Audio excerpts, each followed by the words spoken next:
আসসালামু আলাইকুম ভিউয়ার্স। বিরিয়ানি রান্নার জন্য প্রথমে আমি আজ মাংস রান্না করে নেব।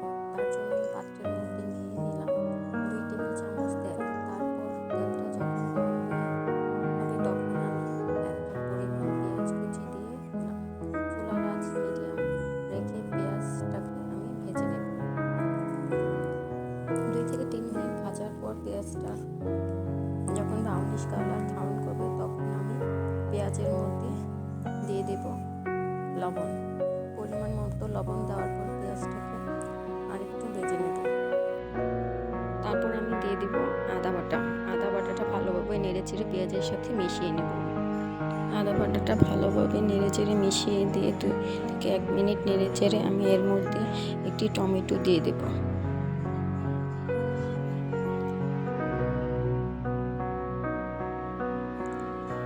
টমেটোটা 2 থেকে 3 মিনিট ভালো করে ভেজে আমি ঢাকনা দিয়ে ঢেকে দেব।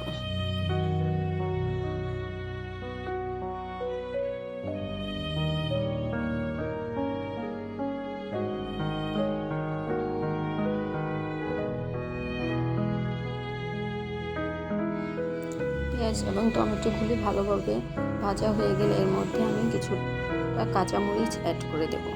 এরপর আমি এর মধ্যে বিরিয়ানি মশলা দিয়ে দেব। বিরিয়ানি মশলা দিয়ে কিছুটা পানি দিয়ে মশলাটা নেড়ে চেড়ে আমি কিছুটা সময়ের জন্য কষিয়ে নেব। মশলাটা ভালোভাবে কষিয়ে আসলে এর মধ্যে আমি মাংসটা অ্যাড করে দেব। 2 থেকে 3 মিনিট পরে মশলাটা আমার ভালোভাবে কষিয়ে হয়ে গেছে। এখন আমি এর মধ্যে 2 কেজি পরিমাণ মাংস অ্যাড করব। এখন আমি সবগুলো মাংস দিয়ে মশলার সাথে ভালোভাবে নেড়ে চেড়ে 2 থেকে 3 মিনিট ঢাকনা ছাড়া কষিয়ে নেব। 2 থেকে 3 মিনিট পর আমি ঢাকনা দিয়ে ঢেকে দেব প্রায় 10 মিনিট সময়ের জন্য। চুলার আঁচ মিডিয়াম রেখে 10 মিনিট আমি এটা কষিয়ে নেব।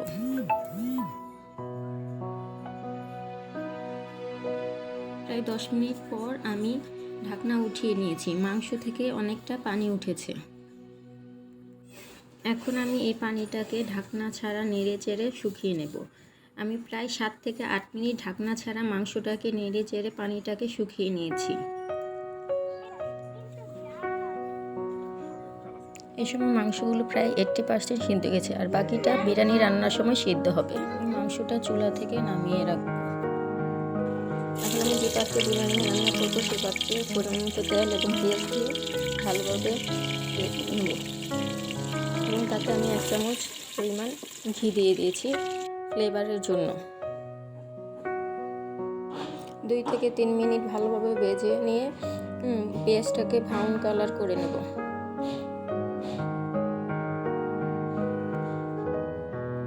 আমি এখানে আগে থেকে 1 কেজি পরিমাণ চাল ধুয়ে পানি ঝরিয়ে রেখেছি। পেঁয়াজটা ব্রাউনিশ কালার হলে তার মধ্যে আমি পোলাও চালগুলোকে এখন দিয়ে দেব। চালগুলো দিয়ে ভালোভাবে নেড়ে চেড়ে 6 থেকে 7 মিনিট সময় ধরে আমি ভালোভাবে ভেজে নেব এবং চুলার আঁচ মিডিয়াম রেখে ভেজে নেব। 6 থেকে 7 মিনিট ভালোভাবে চালগুলোকে ভেজে নিলে বিরিয়ানিটা খুবই ঝরঝরে হবে। চালগুলো ভাজা হয়ে গেলে তাতে আমি পানি অ্যাড করব। যে পরিমাণ চাল দিয়েছি তার ডাবল পরিমাণ পানি অ্যাড করব এবং এতে আমি পরিমাণ মতো লবণ দিয়ে দিয়েছি।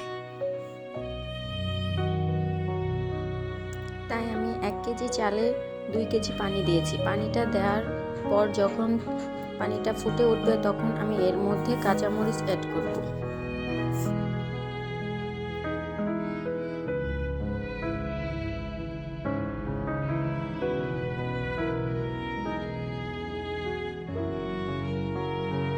এখন আমি আগে থেকে রান্না করা মাংসগুলো বিরিয়ানির মধ্যে অ্যাড করে দেব। মাংসগুলো দিয়ে নেড়ে চেড়ে ভালোভাবে মিশিয়ে নেব। ভালোভাবে নেড়ে চেড়ে মিশিয়ে দিয়ে আমি চুলার আঁচ একদম লোতে করে 15 মিনিটের জন্য ঢেকে দিয়ে রেখে দেব।